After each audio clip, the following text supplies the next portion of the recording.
Selamat pagi, perkenalkan nama saya Latresya Aprilia Brustepu, NIM C1C0262. Di sini saya akan mempresentasikan hasil dari makalah saya yang berjudul PPH Orang Pribadi. Baiklah, yang pertama saya akan menjelaskan tentang subjek PPH Orang Pribadi atau PPH-OP. Sesuai Undang-Undang Pajak Penghasilan atau UU PPH, pajak penghasilan orang pribadi adalah orang atau pihak yang bertanggung jawab atas pajak penghasilan yang diterima atau diperoleh dalam tahun pajak maupun bagian tahun pajak. Artinya, subjek pajak penghasilan yakni orang yang harus membayar PPH dan disebut sebagai wajib pajak atau WP, yang ditetapkan melalui kepemilikan nomor pokok wajib pajak atau NPWP.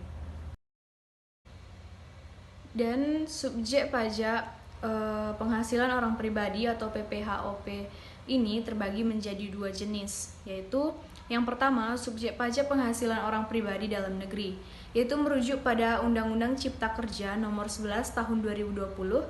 Subjek PPH orang pribadi dalam negeri adalah wajib pajak orang pribadi yang merupakan warga negara Indonesia atau WNI atau warga negara asing atau WNA yang pertama bertempat tinggal di Indonesia, yang kedua berada di Indonesia lebih dari 183 hari dan jangka waktu 12 bulan.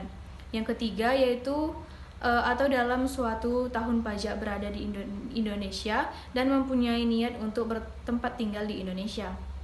Dan yang kedua itu yaitu subjek pajak penghasilan orang pribadi luar negeri, yaitu masih sesuai Undang-Undang Cipta Kerja, sedangkan subjek PPH orang pribadi luar negeri atau WP orang pribadi yang pertama orang pribadi yang tidak bertempat tinggal di Indonesia. Yang kedua yaitu WNA yang berada di Indonesia tidak lebih dari 183 hari dan jangka waktu 12 bulan. Dan yang terakhir yaitu WNI yang berada di luar Indonesia lebih dari 183 hari dalam jangka waktu 12 bulan serta memenuhi persyaratan. Selanjutnya yaitu pengertian objek pajak penghasilan pribadi.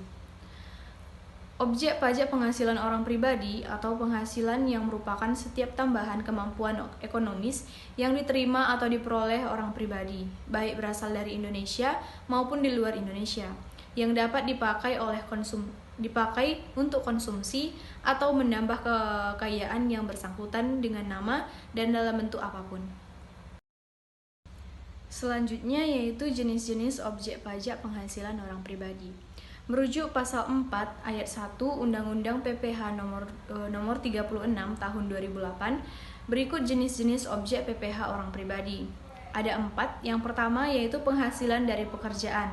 Penghasilan yang merupakan objek PPH orang pribadi dari pekerjaan ini meliputi yang pertama itu penggantian atau imbalan berkenaan dengan pekerjaan atau jasa yang diterima atau diperoleh termasuk gaji, upah, tunjangan, honorarium, komisi, bonus, gratifikasi, uang pensiun atau imbalan dalam bentuk lainnya, kecuali ditentukan lain dalam undang-undang. Yang kedua, hadiah dari pekerjaan atau kegiatan dan penghargaan. Dan yang terakhir yaitu penghasilan dari usaha atau pekerjaan bebas. Yang kedua yaitu penghasilan dari modal atau investasi.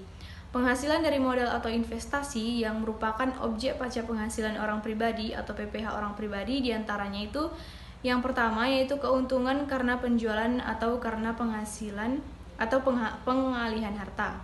Yang kedua yaitu bunga termasuk premium, diskonto, dan imbalan karena jaminan pengembalian uang. Yang ketiga yaitu dividen. Yang keempat yaitu royalti atau imbalan atas penggunaan hak. Dan yang kelima yaitu sewa dan penghasilan lain sehubungan dengan penggunaan harta. Dan jenis yang ketiga lain. Sedangkan penghasilan lain-lain yang termasuk dalam kategori objek pajak penghasilan orang pribadi atau PPH orang pribadi adalah yang pertama hadiah dari undian, yang kedua penerimaan kembali pembayaran pajak yang telah dibebankan sebagai biaya dan pembayaran tambahan pengembalian pajak. Yang ketiga yaitu penerimaan atau perolehan pembayaran berkala, yang keempat keuntungan, yang kelima yaitu keuntungan karena selisih kurs mata uang asing, Yang keenam yaitu tambahan kekayaan neto yang berasal dari penghasilan yang belum dikenakan pajak. Dan yang ketujuh yaitu penghasilan dari usaha berbasis syariah. Yang ke-8 imbalan bunga sebagaimana dimaksud dalam undang-undang yang mengatur mengenai KUP. Yang ke-9 yaitu surplus Bank Indonesia. Dan jenis yang terakhir yaitu penghasilan yang dikenai pajak bersifat final. Dalam pasal 4 ayat 2 ditentukan bahwa jenis-jenis penghasilan tertentu pajaknya ditetapkan secara final. Diantaranya itu yang pertama penghasilan berupa bunga, deposito, dan tabungan lainnya. Yang kedua itu penghasilan berupa hadiah undian. Yang ketiga penghasilan dari transaksi saham dan sekuritas lainnya. Yang keempat yaitu penghasilan dari transaksi pengalihan harta. Dan yang terakhir yaitu penghasilan tertentu lainnya. Selanjutnya yaitu norma penghitungan penghasilan neto atau NPPN. Norma penghitungan penghasilan neto atau NPPN adalah norma yang dapat digunakan oleh wajib pajak dalam penghitungan penghasilan neto dalam 1 tahun pajak sebagai dasar penghitungan PPh pasal 25 atau 29 terutang. Norma penghitungan ini bertujuan untuk menyederhanakan penghitungan untuk mencari penghasilan neto. Setelah mendapatkan beberapa penghasilan neto, wajib pajak yang dapat menghitung besaran PPh terutang untuk kebutuhan pembayaran dan pelaporan pajaknya. Selanjutnya yaitu syarat menggunakan norma penghitungan neto. Ada 2 syarat. Yang pertama yaitu wajib pajak orang pribadi yang melakukan kegiatan usaha dan pekerjaan bebas dengan peredaran bruto dalam 1 tahunnya kurang dari 4,5 miliar rupiah. Wajib menyelenggarakan pencatatan, kecuali jika yang bersangkutan memilih menyelenggarakan pembukuan. Jika lebih dari 4,8 miliar rupiah, wajib pajak wajib menyelenggarakan pembukuan. Yang kedua yaitu wajib pajak orang pribadi yang wajib menyelenggarakan pencatatan dan menerima atau memperoleh penghasilan tidak dikenai pajak, penghasilan bersifat final. Menghitung penghasilan neto dengan menggunakan norma penghitungan penghasilan neto. Selanjutnya yaitu pembukuan. Yang pertama yaitu wajib pajak orang pribadi yang melakukan kegiatan usaha atau pekerjaan bebas dan wajib pajak badan di Indonesia wajib menyelenggarakan pembukuan.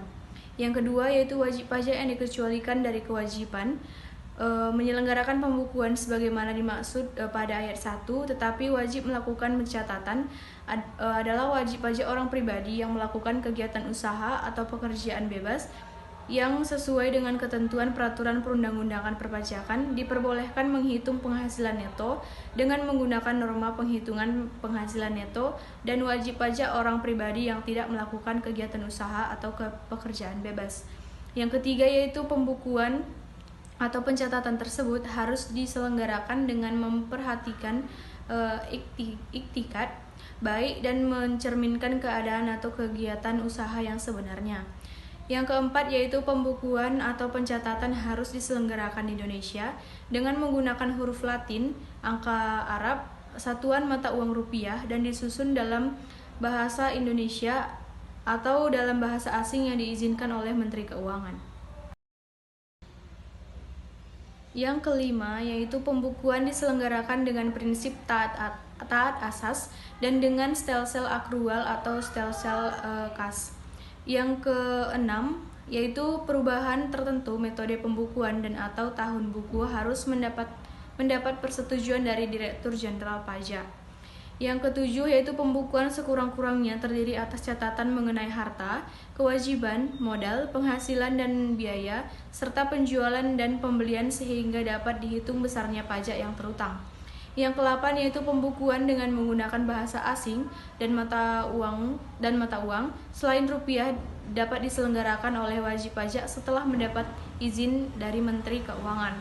Yang ke-9 yaitu pencatatan sebagaimana dimaksud pada ayat 2, terdiri atas data yang dikumpulkan secara teratur tentang peredaran atau penerimaan bruto dan atau penghasilan bruto sebagai dasar untuk menghitung jumlah pajak yang terutang, termasuk penghasilan yang bukan objek pajak dan atau yang dikenai pajak yang bersifat final. Yang ke-10 yaitu dihapus. Yang ke-11 yaitu buku, catatan, dan dokumen yang menjadi dasar pembukuan atau pencatatan dan dokumen lain termasuk hasil pengolahan data dari pembukuan yang dikelola secara elektronik atau secara program, aplikasi online, wajib disimpan selama 10 tahun di Indonesia, yaitu di tempat kegiatan atau tempat tinggal wajib pajak orang pribadi atau di tempat kedudukan wajib pajak badan. Dan yang terakhir yaitu bentuk dan tata cara pencatatan sebagaimana dimaksud pada ayat 2 diatur dengan atau berdasarkan peraturan Menteri Keuangan. Dan yang terakhir yaitu tarif pajak penghasilan atau PPh. Dalam cara penghitungan pajak penghasilan orang pribadi, setelah mendapatkan angka akhir dari penghasilan neto, maka penghasilan neto tersebut akan dipotong dengan tarif pajak penghasilan yang berlaku. Berikut ini merupakan rincian tarif pajak penghasilan sesuai yang telah diatur dalam Undang-Undang Nomor 36 Tahun 2008, yaitu yang pertama, penghasilan bersih yang kurang dari 50 juta akan dikenakan tarif pajak sebesar 5%. Yang kedua, penghasilan bersih antara 50 juta hingga 250 juta akan dikenakan tarif pajak sebesar 15%. Yang ketiga yaitu penghasilan bersih antara 250 juta hingga 500 juta akan dikenakan tarif pajak sebesar 25%. Dan yang terakhir yaitu penghasilan bersih di atas 500 juta akan dikenakan tarif pajak sebesar 30%. Baiklah, sekian presentasi dari saya. Atas perhatiannya, saya mengucapkan banyak terima kasih.